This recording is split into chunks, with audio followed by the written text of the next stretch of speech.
সকল প্রশংসা মহান রব্বুল আলামিনের, যিনি আমাদেরকে সৃষ্টি করেছেন। বিদেশ দেখতে যতটা সুন্দর, বাস্তবে তার চেয়ে অনেক ভয়ঙ্কর। একটা প্রবাসীর পদযাত্রা মাত্র শুরু। প্রবাসে আসার জন্য পাসপোর্ট বানাবে, সে পাসপোর্ট সে জমা দিবে, সেই পাসপোর্টের বদৌলতে একটা ভিসা আসবে। আপনার অর্থের ওপর ডিপেন্ড করে একটা টিকিটের দিন তারিখ ঠিক করা হবে। ঠিক ফ্লাইটের 2 থেকে 1 দিন আগে বাসা থেকে বিদায় নিয়ে আপনাকে এয়ারপোর্টের উদ্দেশ্যে রওনা দিতে হবে। আপনার সৌন্দর্য সবেমাত্র শুরু। এয়ারপোর্টে প্রবেশ করলেন, সৌন্দর্যের হাহাকার। এয়ারপোর্ট ক্রস করে বিমানে উঠলেন, মনের মধ্যে শান্তি আর শান্তি। বিমানটা যখনই শূন্যের উপরে উঠে যাবে, তখনই শুরু হবে বাস্তবতা কতটা ভয়ঙ্কর। বিমানটা যখন একটু দোল দেবে, মনের মধ্যে একটা কাঁপুনি চলে আসবে। সেই কাঁপুনি দিয়েই আপনার শুরু ভয়ঙ্কর জীবন।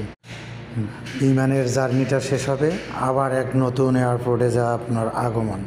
সেখানে দেখবেন সৌন্দর্য আর সৌন্দর্য। গন্তব্যের এয়ারপোর্টের বাহিরে এক পা দেওয়া মাত্রই শুরু হয়ে যাবে আপনার জীবনের ভয়ঙ্কর করুণ কাহিনী। এয়ারপোর্ট থেকে গাড়িতে করে আপনাকে নিয়ে যাওয়া হবে আপনি যেখানে কাজ করবেন অথবা কোম্পানির কোনো এক রুমে। সেই রুমে প্রবেশ করার পর দেখবেন বিভিন্ন ডিস্ট্রিক্টের বিভিন্ন লোক আপনার বন্ধুত্বের তালিকায় অ্যাড হয়ে যাবে। আর সেই বন্ধুগুলো হবে এক এক কালচারের। কোম্পানির কাজ এখনও অনেক দূরে।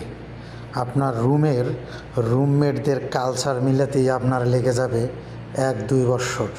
আর সেই কালচারতায় আপনার সাথে মিলাতে গিয়ে আপনার মেজাজ এবং মনের শান্তিটা আপনার রুহ থেকে মনে হয় যেন বের হয়ে যাবে।